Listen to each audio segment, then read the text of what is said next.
So welcome again to my channel and एक second okay so आज हम बात करेंगे about chapter 7 that is conservation of plants and animals right now when we talk about conservation of plant and animal then सबसे पहले एक चीज ध्यान में आती है कि आखिर कंजर्व करना क्यों है।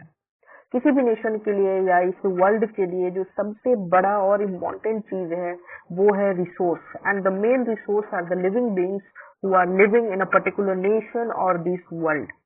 शायद इसीलिए इनको कंजर्व करना हमारी सबसे पहली रिस्पॉन्सिबिलिटी है और हम देख ही रहे हैं कि these things are degrading day by day और ये क्योंकि बचे रहे that's why we have to conserve these plant and animal. Right now the very first topic, okay, let me choose a pen. Very first topic is biodiversity. When we talk about biodiversity, occurrence of innumerable number of different type of organism and the whole range of their varieties, जिसमें बायोटाइप्स भी अलग अलग तरह के biotypes आते हैं, adapted to different climate environment and areas. ठीक है, तो बेसिकली बायोडाइवर्सिटी में हम बात करते हैं क्योंकि ये दो वर्ड से बना है। व्हेन यू स्प्लिट दिस, यहाँ से अगर आप स्प्लिट करोगे तो बायो है एंड डाइवर्सिटी है। Bio is related to the living beings and diversity is related to the varieties of the living beings, right. तो बायोडाइवर्सिटी बेसिकली क्या है कि नंबर ऑफ डिफरेंट ऑर्गेनिजम्स जो different climate environment and areas के साथ रहते हैं। So we have a very vast kind of biodiversity, right? Now moving ahead, we have wildlife sanctuary, national parks, biosphere reserves are name given to the areas meant for conservation and preservation of forest and wildlife or wild animals. तो wildlife sanctuary हो गया, national park हो गए, biosphere reserve हो गए। यहाँ पर हम एक ही मोटो से चलते हैं कि we have to conserve what? The living beings or the forest and the wild animals. Is it clear up to this much? ज़्यादा fast, I think I am not going too fast now. Okay. Now, biodiversity का मतलब और एक यहाँ पे लिखा है कि refers to the variety of living organism in a specific area. Biodiversity का मतलब ये भी है कि एक variety of living organism जो एक specific area में रहते हैं। ठीक है, चलिए let's move ahead. Okay, now see here. Now, plant and animal of a particular area are known as the flora and fauna of that area. तो basically क्योंकि साइंटिफिक टर्म में हम प्लांट्स को फ्लोरा रिप्रेजेंट करते हैं and animals को हम लोग फौना बोलते हैं, तो फ्लोरा एंड फाउना भी एक कॉन्सेप्ट लेकर हम चलते हैं। ठीक है, तो अब यहाँ पे है एक इंडेमिक स्पीसीज, इंडेंजर्ड स्पीसीज। अब बच्चे बहुत कंफ्यूज होते हैं कि इंडेमिक स्पीसीज क्या है, इंडेंजर्ड स्पीसीज क्या है। तो इंडेमिक स्पीसीज की जब हम बात कर रहे हैं तो these are found only in a particular area. सिर्फ एक पर्टिकुलर एरिया में ही हमें ये इंडेमिक स्पीसीज देखने को मिलते हैं, राइट। मतलब इस एरिया में है, जब हम इस एरिया को क्रॉस करके कहीं और जा रहे हैं, किसी नेशन को चेंज कर रहे हैं या किसी पर्टिकुलर स्टेट को चेंज कर रहे हैं, तो हमें वो स्पीसीज हमें देखने को नहीं मिल रहा है। तो that is endemic species. Now next is endangered species. These are those which are facing the danger of extinction. मतलब ये खत्म नहीं हुए, extinct नहीं हुए, like dinosaurs, right? ये खत्म नहीं हुए, but these will face the phase of extinction in some days. कुछ दिनों में ये खत्म हो सकते हैं, इसीलिए इन्हें सेव करना है। इसीलिए देखिए नाम में भी लिखा हुआ है endangered, मतलब they are in danger, right? तो आई थिंक आपको कंफ्यूजन नहीं होगा in between endemic and endangered species. Okay?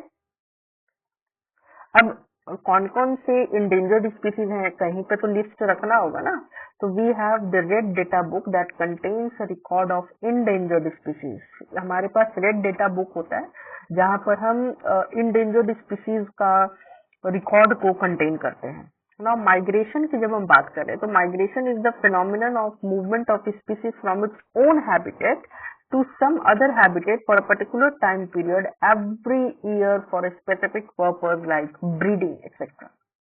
अब देखिए, माइग्रेशन एक फिनोमिना है, एक एक्ट है जो कि लिविंग बींग्स करते हैं। जैसे कि माइग्रेशन ह्यूमंस भी करते हैं from one area to another. बहुत सारे रीजन है माइग्रेशन का ह्यूमंस में भी। For example due to demolition by the government, है ना, या due to different kind of natural calamities और आर्टिफिशियल कैलामिटीज भी हो सकते हैं, महामारी वगैरह आ जाना, राइट। तो माइग्रेशन एक रीजन बन जाता है हमारे लिए भी, जब हम एक जगह से दूसरे जगह माइग्रेट करते हैं in search of jobs also, job के सर्च में, या किसी रीजंस की वजह से, अभी मैंने बताया नेचुरल कैलामिटीज वगैरह।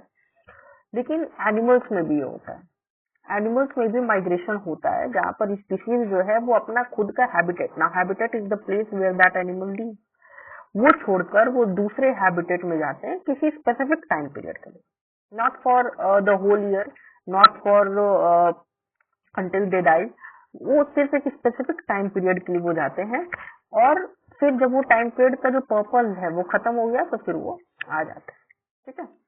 एक रीजन भी दिया हुआ है जैसे ब्रीडिंग वगैरह, एक रीजन हो सकता है। Moving ahead, we should save, reuse and recycle paper to save energy, tree and water, to save tree, energy and water, right। तो ये तो पहले से ही हम लोग पढ़ते आ रहे हैं ना कि we have to save, reuse and recycle, 3R हमने पढ़ा था। 3R का कॉन्सेप्ट हमेशा याद रखिएगा। what are the 3R's? what are the 3R's? reduce, reuse and recycle। सबसे पहले तो कम यूज कीजिए, ठीक है, सबसे पहले तो कम यूज कीजिए, उसके बाद उसको यूज कर लिया तो उसको रिसाइकल कीजिए एंड देन रीयूज इट। तो 3R are basically reduce, recycle and reuse, तो ये हमेशा याद रखिएगा। एक हम पढ़ते हैं डिफॉरेस्टेशन, जहाँ पर हम ये देखते हैं कि डिफॉरेस्टेशन के कारण बहुत सारे चीजें हो जाती हैं। आजकल नेचुरल इश्यूज भी, सॉरी नेशनल इश्यूज भी बना हुआ है, जैसे कि अभी दिल्ली में चल रहा है, पॉल्यूशन इतना ज्यादा है कि स्कूल्स बंद हो रहे हैं, लोग बाहर नहीं निकल रहे हैं। तो वो क्यों हो रहा है? क्योंकि वहां पर हम भारी मात्रा में डिफॉरेस्टेशन कर रहे हैं, ठीक है ना। Deforestation, what is deforestation? Deforestation is the act और the phenomena of cutting trees, right. अब देखिए, आज के ग्रोइंग वर्ल्ड में डिफॉरेस्टेशन होगा, डिफॉरेस्टेशन को हम रोक नहीं सकते, right. We can not stop deforestation, yes we can reduce deforestation but we can not stop deforestation, right. क्योंकि हमें ग्रो करना है, ग्रो करने के लिए हमें बिल्डिंग्स बनाने होंगे, जगह ऑक्युपाई करके वहां पे डेवलपमेंट होगा तो कुछ ना कुछ बनेगा, रोड बनेगा या कुछ ना कुछ तो बनेगा ही बनेगा, जिसके चलते पेड़ को काटना ही होगा। सो डिफॉरेस्टेशन को हम स्टॉप नहीं कर सकते, but yes we can reduce deforestation. लेकिन अब अगर आप डिफॉरेस्टेशन कम मात्रा में भी कर रहे हो तो उसके लिए आपके पास एक बैकअप होना चाहिए, जहां पर आप जितना हार्म इन्वायरमेंट को पहुंचा रहे हो उतना ही ज्यादा फेवर भी आप इन्वायरमेंट को कर दो। इसी का एक टास्क है reforestation. Reforestation is the restocking of destroyed forest by planting new trees. आप न्यू ट्रीज लगाओ ना। बहुत सारे कैंपेन्स ऐसे होते हैं कि अगर आप एक पेड़ उखाड़ रहे हो तो उसके बदले में आप 50 पेड़ नए लगा दो, तो उस केस में आपने पेड़ काट कर गलत नहीं किया। बट अगर आप पेड़ काटते ही जा रहे हो then you are creating a problem for the nation, for the world and also for yourself, right. तो ये चीजें हैं रिफॉरेस्टेशन में। आजकल बहुत एक सोशल एंड नेसेसरी इशू है जो कि न्यूज चैनल्स शो नहीं करते हैं, बट शो करना चाहिए। There are many thing about daily pollution, the current status of Delhi, but nobody is showing it as an emergency situation. It is just like, oh, it happens uh, every year in Delhi. So that should not happen. The media should take a stand on this, but they are busy in collecting news of the Bihar elections and etc. So, okay, so let's move further.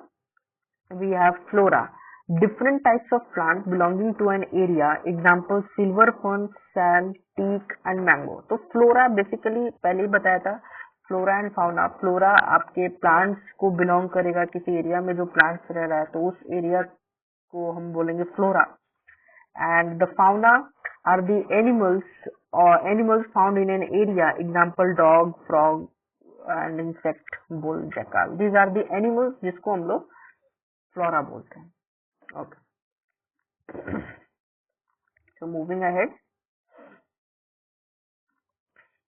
now we have already studied about endemic species, ना? We have studied about endemic species. Now we will study about extinct species. तो endemic species को एक short revision यहाँ पे दिया हुआ है कि species of plant and animals found exclusively in a particular area. एक निर्धारित क्षेत्र में या एक निश्चित क्षेत्र में ये जानवर हमें मिलते हैं, ठीक है, या प्लांट हमें मिलते हैं, हर जगह नहीं मिलते, ठीक है। अब बात करते हैं एक्सटिंक्ट स्पीसीज की, जहाँ पे species of plant and animal which have already been lost, तो खत्म हो गए, जैसे डोडो है, इंडियन चीता है, पिंक हेडेड डक है, डायनासोर है, ये सब ऑलरेडी खत्म हो चुके हैं। And now they are extinct species, वो अब लौट कर नहीं आने वाले हैं, but yes they are the rich source of our history, हमारे हिस्ट्री का ये रिच सोर्स है। Now come to threatened species, species that is liable to become extinct if it is not allowed to realize its full biotic potential by removed the cause of threat. Threatened species को हम लोग एक तरह से endangered species भी समझ सकते हैं। Threatened species, threatened का मतलब है, threat का मतलब क्या होता है, डरना, डरना या डराना, राइट। तो threatened species ऐसे species होते हैं जिनमें खत्म होने का डर है, राइट, जो कुछ साल बाद या कुछ एरा के बाद वो खत्म हो जाएंगे, राइट। अब ये जरूरी है कि वो पर्टिकुलर एरा में, जब हमें पता है कि ये पर्टिकुलर चीज कुछ दिनों बाद खत्म होने वाली है, तो हम उन्हें क्या कर सकते हैं, हम उसे सेव कर सकते हैं और पर्टिकुलर उस थ्रेट को जो जिसके चलते वो खत्म हो रहा है उसको हटा सकते हैं, right. So these are threatened species. Okay, ना कुछ टाइप्स हैं थ्रेटेंड स्पीसीज का, जैसे कि आपका इंडेंजर्ड स्पीसीज एक टाइप है। इंडेंजर्ड स्पीसीज क्या है, स्पीसीज ऑफ एनिमल और plant that is seriously at risk of extinction, example Indian rhinoceros, Asiatic lion, Asiatic wild life etcetera, right. तो इंडेंजर्ड स्पीसीज पहले हम पढ़े हैं कि इंडेंजर्ड स्पीसीज क्या होता है। इंडेंजर्ड स्पीसीज एक तरह का एनिमल या प्लांट जो कि एक सीरियसली एट रिस्क पे है, मतलब वो खत्म हो जाएगा, उसको बचाना है, राइट। अब यहाँ पे बहुत सारा क्वेश्चन ये भी आता है कि कुछ चीजें ऐसी हैं, कुछ लिविंग स्पीसीज ऐसी हैं जो हमारे यूज के नहीं है, तब उन्हें क्यों सेव करना है। तो इसमें पॉइंट सबका ये होना चाहिए कि भले वो कोई भी स्पीसीज हो, if the species is there in the if the species is present in the earth, then it will be useful to the people or the species living in earth directly or indirectly. अगर कोई present है तो उसका कुछ ना कुछ use है, तभी वो है, right. Now let's move to the another topic, that is vulnerable species. Now a vulnerable species is a species of animal or plant which are likely to become endangered unless something changes. Example chinkara, deer and black buck, golden langur etc. So ये ऐसे species होते हैं जिन पर अगर ध्यान नहीं गया तो ये इंडेंजर्ड की कैटेगरी में आ जाएंगे, ठीक है। मतलब जैसे कि चिंकारा डियर है, चिंकारा डियर अभी इंडेंजर्ड नहीं है, बट अगर उस पे हम ध्यान नहीं दे रहे हैं, उसके ब्रीडिंग पे ध्यान नहीं दे रहे हैं, उसके रेयरिंग पे ध्यान नहीं दे रहे हैं, तो शायद वो इंडेंजर्ड स्पीसीज की कैटेगरी में आ जाएगा, ठीक है। तो इससे पहले वो इंडेंजर्ड हो, हमें जरूरी है कि हम उसे वल्नरेबल टू, हम उसे एक सेफ जोन में लेकर आ जाए ना। The next one is rare species. Species whose population are originally small and scattered in the world. Right. Rare का मतलब तो जान ही रहोगे, रेयर मतलब बहुत कम, जो देखने को ना के बराबर जो मिलता है। तो रेयर स्पीसीज एक ऐसे स्पीसीज होते हैं जो ओरिजिनली स्मॉल हैं and scattered in the world, और बहुत कम मात्रा में बहुत अलग अलग जगह में मिलते हैं, but they are present but in rare quantity, right. Now come to another topic, that is national park. Starting of the chapter में हमने पढ़ा बायोडाइवर्सिटी में नेशनल पार्क के बारे में, वाइल्ड लाइफ सैंक्चुअरीज के बारे में। अब मौका है कि इनको थोड़ा सा हम देख लें कि ये होते क्या है। Now come to national park.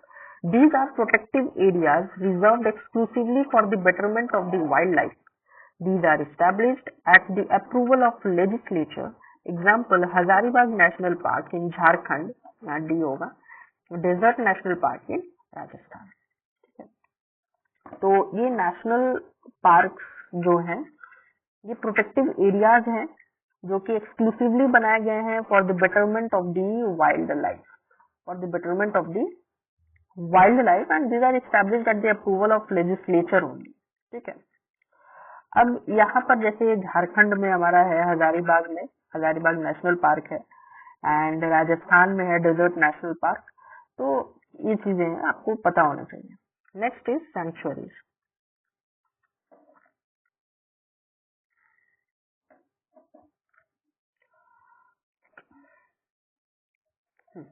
Next is sanctuaries. Sanctuaries क्या है? Hunting prohibited area set up by government are known as sanctuaries.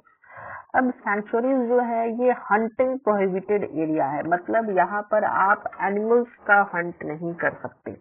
You can not Hunt animals, right. These are only for the protection of wild animals. Example, Jaldpara in Madarihat, that is in West Bengal, and Keoladio Ghana in Bharatpur जो कि राजस्थान में है.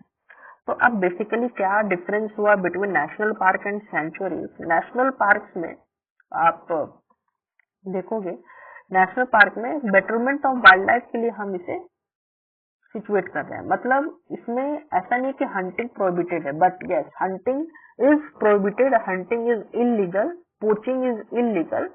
उसी तरह centuries में भी अगर हम बात करें तो ये जो एरियाज हैं जो कि सरकार फिक्स करती है, निर्धारित करती है, वहां पर भी हंटिंग जो है प्रोहिबिटेड है और मैंडेटरी है ये चीज कि हंटिंग नहीं होना चाहिए. जैसे एग्जाम्पल्स दिए हैं, जल्दपारा में है जो कि जल्दपारा एक सेंचुरी है जो कि आपका मदारी हाट में वेस्ट बंगाल में, एंड कियोलाडियो घाना इन भरतपुर जो कि राजस्थान में पड़ता है. You can see in map, right. Migration already पढ़ चुके हैं. The regular periodic two way movement of bird and some animal from their place of residence to some other place along well defined route. It is linked to seasonal factors, breeding, shortage of food, etc. The Bharatpur bird sanctuary is known for the migratory bird. तो basically migratory birds हो या animals हो, वो migrate ही इसीलिए करते हैं क्योंकि अभी वो जिस सिचुएशन में जहां पर भी प्रेजेंट है वहां पर वो अच्छे से नहीं रह पा रहे, उन्हें कुछ ना कुछ इश्यूज हो रहा है, और इसीलिए अपने उस इश्यूज को हटाने के लिए वो माइग्रेट कर रहे हैं. तो बेसिकली इन चीजों का मतलब शायद आप समझ गए होंगे. एंड ये चैप्टर खत्म हो गया. नथिंग मोर, आई थिंक अब कुछ चैप्टर में होगा नहीं. सो बेसिकली ये नोट्स आप इसको ले सकते हो. And conservation of plant and animal एक इम्पॉर्टेंट चैप्टर है, भले इससे आपको क्वेश्चन ज्यादा देखने को नहीं मिलेगा, बट यस ऐसा नहीं है कि क्वेश्चन आएंगे नहीं. This will make a base for you for chapters in class 9 and class 10 भी. इसके बेसिस पे कुछ चैप्टर्स आते हैं. ठीक है. Now we will meet again with a new video with a new chapter, and I told you previously that after the playlist of class 8 science will over, I will try a new thing in my channel, and that thing I will reveal in the last chapter that I will teach you after some days. Okay. So if you like the way of explanation of me, please like, share and subscribe to my channel. Thank you.